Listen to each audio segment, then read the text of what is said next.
Sizlarni ko'rib turganimdan xursandman. Bugun bizda birinchi dars CapCut Pro'ni qanday qilib sotib olish darsi.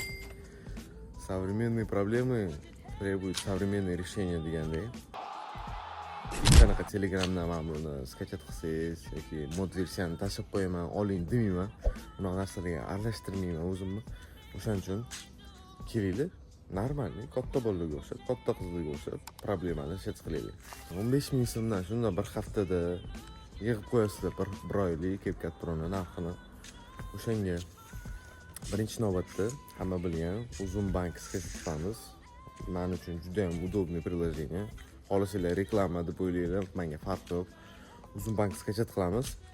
Shunda verifikatsiyadan o'tsangiz, pasport daniylaringizni qo'shsangiz, shunda tepada chiqib turadi viza. O'zini vizasi, onlayn viza. Shunda pastga bossangiz, как o'zi nomer kartasini ham chiqarib qo'yadi, CVV kodlarini ham chiqarib qo'yadi. Bizga aslida kerakli bo'lgan narsa o'sha CVV kod. Apple Pay ga kirasiz yoki Wallet ga kirsangiz, добавить kartu deb tepada turadi. Plusga bosib, kartani qo'shib, CVV larni qo'shib qo'ysangiz bo'ldi. Olam guz. Undan keyin CapCut ga kiramiz.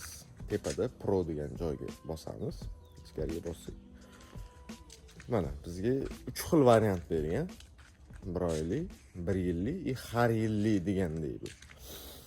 Bizga paka proba uchun 1 oylikni qilib ko'ramiz. Agar sizlarga foydasi tegsa, xudo xolasa bundan keyin montajlarni ko'paytirmoqchi bo'lsanglar, sifatini yaxshiroq qilmoqchi bo'lsanglar, 1 oylikni tanlab, menga yoqadimi, yoqmaydimi degan savolga javob olish uchun 1 oylik ko'rasizlar-da.